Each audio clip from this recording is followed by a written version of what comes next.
Ассалаумағалейкум достар. Бүгін біз оқуымыздың жаңа сериясын бастаймыз. Ол WordPress пен Cloud Computing.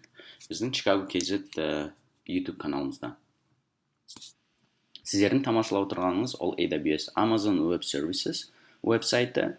Дүниежүзілік Cloud Computing әлеміндегі алдыңғы қатарлы компания болып есептеледі. Біз осында келесі 2-3 минуттың ішінде судай жаңа веб-сайтты бүкіл дүниелік интернетке шығаруды үйренеміз. Бұл арқылы біз деген осы Cloud Computing'тің қаншалықты оңай екенін және WordPress'тің қаншалықты мықты екенін түсінеміз. Бастайық. Мен біздің мынаяққа келем, сервисті басам, EC2-ді басам. Өздеріңіз байқайсыздар, Cloud Computing'ті мынаны бас деп отырсаңыздар, бәрін істеуге болады. Launch instance. Және ең бастысы, бұл деген тегін. Сіздер ешқандай ақша құртпайсыздар. Мұнда енді WordPress деп жазам. WordPress.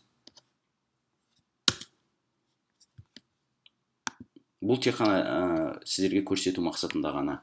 Бірақ келесі сабақтарда мен әрбір қадамды түсіндіріп, сіздерге жөндеп өтеміз. Бұл тек қана сіздерге түсіну үшін қаншалықты оңай, қаншалықты тез екен. Мен мұнда келем. Choose keeper. Proceed without keeper. Қазірше бола берсін. Бізге keeper керегі жоқ қазірге. Енді мен бастады. Енді мұнда менде судай жаңа сервер пайда болды. Бұл сервердің адрес бойынша өтіп, сіздер де көре аласыздар. Менің қазір ғана шығарған веб-сайтымда. Public domain бірден береді. Одан кейін қазір бізге public IP-ді да береді. Сол IP арқылы сіздер көре аласыздар. Осы менің жұмысым нәтижесін. Бастап жатырмыз. Міне басталды. Қазір initializing деп тұр.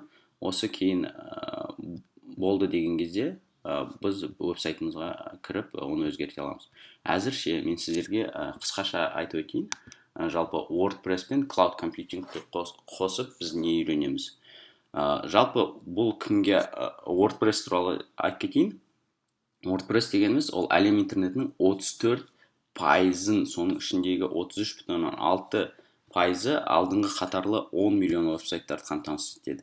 Сонымен осы 2019 апрелдегі статистикаға сүйенсек, дүние жүзінде 60 миллион веб-сайт бар екен, осы WordPress-пен жасалған.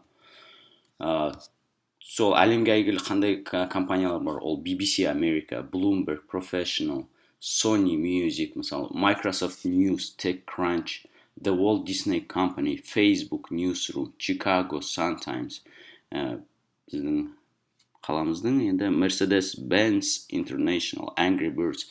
Бұл кете береді. 60 миллион веб-сайт бар дүние жүзіндегі. Көріп отырсыңдар Walt Disney Company'да.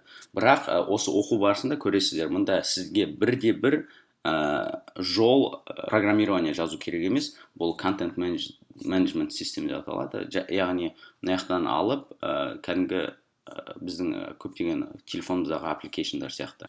Ал енді бұл сабақ кімдерге керек екеніне тоқталып өтсем, ол e-commerce дейді. Яғни онлайн магазин иелері осыны басынан бастап аяғына дейін оқып, өздеріне веб-сайт жасай алады. Немесе кез келген бизнес иелері. Қазіргі таңда әлемдік интернетте біздің бизнесіміздің орны болмаса, оны кез келген бизнесті дамыту өте қиын екенін білесіздер. Немесе арамызда жаңалықтар жазатын, жақсы көретін адамдар болса, мысалы өздерінің жаңалықтар парақшасын, веб-сайтын жасай алады. Тағы сол сияқты мысалы суретке түсірумен айналысатын, мысалы бізде той бизнесі әртүрлі бар, оларға да өздерінің веб-сайты керек болса, осы біздің проектті басынан бастап аяғына дейін қолданып, оқып, соңында өздеріне арналған веб-сайт жасай алады. Тағы сол сияқты мысалы membership, яғни ақылы веб-сайттар жасай аласыздар. Арамызда көптеген талантты адамдар бар, мысалы машине жасай алады, ананы жасай алады, мынаны жасай алады, білмеймін, шетелге қалай қыдырып барып келу керек. Көптеген білімді адамдар көп. Солар мысалы өздерінің веб-сайтын жасап, оны ақылы түрде жасап қойса болады. Мысалы, мен осы веб-сайтыма әрқашан күнделікті бір контенттер шығарып тұрам, бірақ оларды көру үшін сіздер маған айына 10 мың теңге төлеңдер, 20 мың теңге төлеп тұру керексіздер деген сияқты веб-сайттар жасауға болады. Бәрі осы біздің сабағымызды басынан бастап аяғына дейін қолданып. Қайтадан естеріңізге салып өтем, ешқандай IT-дағы білімі жоқ адамдардан бастап, осы клиенттері бар адамдардың барлығы осы сабақтарды қолдана алады. Одан кейін cloud компьютингке тоқтап өтетін болсам, қазірше мен cloud компьютинг туралы, яғни бұлттық есептеулер туралы көп айтпай қояйын, бірақ айтар нәрсем бар.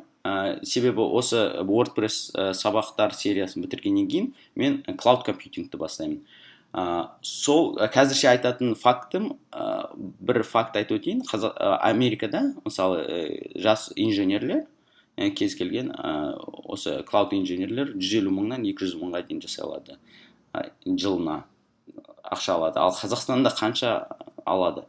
Және Қазақстанда осы бұлттық есептеулерде қандай жаңалықтар болып отыр? Сондай қызық фактілерді осы сабақтың астына жазған адамға, 8 адамға мен $25 тұратын сыйлығым бар. $25 тұратын Amazon Web Services gift card деп аталады.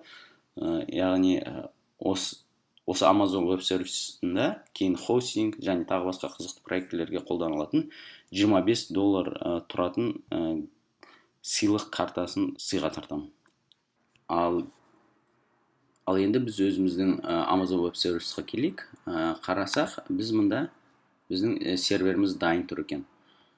Енді біз тексерсек, public адресі мына жақта. Енді мынау біздің public IP. Қазірше құр public IP-ді тексере тұрайық. Қазір жаңа тәпті ашайық. Қараңыздар, мұнда мен жаңа public IP-ді копировать етіп қойдым. Көшірдім. Міне қараңыздар, көзді ашып жұмғанша біздің веб-сайтымыз дайын тұр.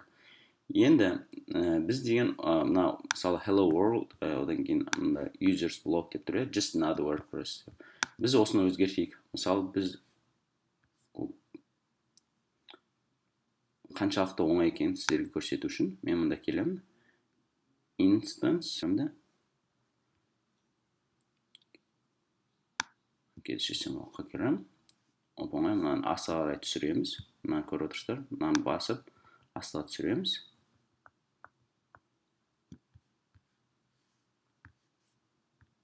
Ең астына түсемізде мұнда system log'тың ішінен бізге берілген пароль тауып аламыз. Біздің пароліміз мынау. Одан кейін username, user деп тұр. Copy дейміз. Міне мынау біздің username. Ол user деп аталады. Мұнда келемізде, мына веб-сайттан кейін сызықша, алдыңғы сызықша, одан кейін admin деп жазамыз. Біз өзіміздің веб-сайтқа кіріп ішін өзгерткіміз келеді. Енді userға user деп қоямыз. Ал паспортқа жаңағы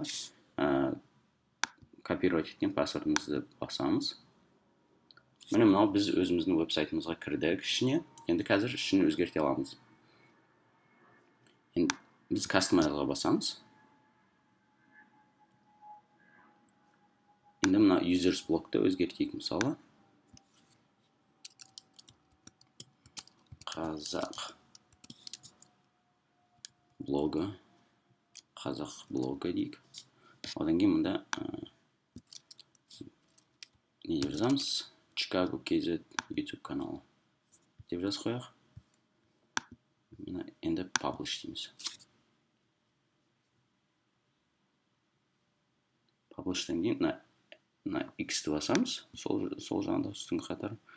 Біз мұнда келеміз visit website. Енді веб-сайтымызды көрейік. Міне қазақ блогы Chicago KZ YouTube каналы. Міне өте оңай, өте тез.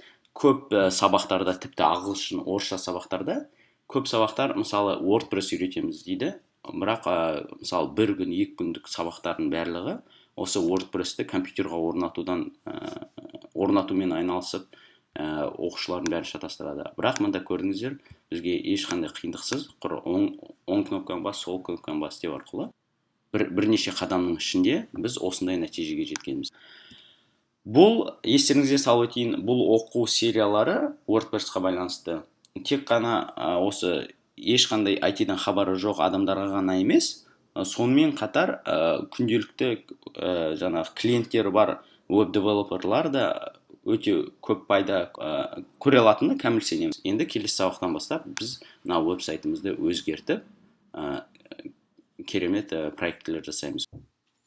Осы және тағы басқа келешектегі қазақ тіліндегі IT проектілерден қалып қалмау үшін біздің каналымызға жазылуды ұмытпаңыздар. Және өздеріңіздің ойларыңызды білдіріп, лайк басқандарыңыз өте керемет болар еді.